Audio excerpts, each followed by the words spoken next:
અયોધ્યામાં રામ જન્મભૂમિ સંકુલમાં 3 લોકો ઘૂસી ગયા અને નમાઝ પઢવાનો પ્રયાસ કર્યો। સુરક્ષા કર્મીઓએ તાત્કાલિક તેમને રોક્યા અને તેમની અટકાયત કરી। પકડાયેલા 2 યુવકો અને 1 યુવતીએ પોતાની ઓળખ કાશ્મીરના રહેવાસી તરીકે આપી। હજુ સુધી કોઈએ પુષ્ટિ કરી નથી કે આરોપીઓ કોણ છે અને તેઓ ક્યાંના છે।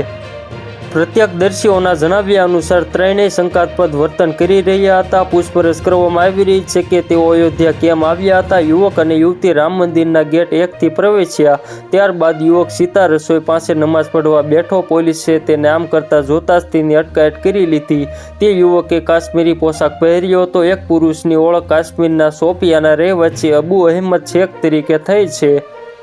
છોકરીની ઓળખ સોફિયા તરીકે થઈ છે। બીજા યુવકનું નામ હજુ સુધી જાણી શકાયું નથી। ઘટના સ્થળે હાજર લોકોએ જણાવ્યું હતું કે જ્યારે સુરક્ષા કર્મીઓએ યુવાનોને રોક્યા ત્યારે તેઓ નારા લગાવવા લાગ્યા।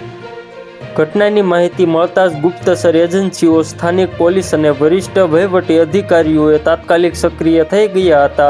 જોકે જિલ્લા વહીવટી તંત્રે હજુ સુધી આ બાબતે કોઈ સત્તાવાર નિવેદન જારી કર્યું નથી। રામ મંદિર ટ્રસ્ટે પણ સમગ્ર ઘટના પર મૌન ધારણ કર્યું છે। તો મિત્રો, હાલ માટે એટલું જ। ફ્રી મળીએ નવી અપડેટ અને નવા સમાચાર સાથે। તે પહેલાં ખાસ કરીને વિડીયોને એક લાઇક અને RTV ગુજરાતી ન્યૂઝ યુટ્યુબ ચેનલને ખાસ કરીને સબસ્ક્રાઈબ કરવાનું ભૂલતા નહીં મિત્રો।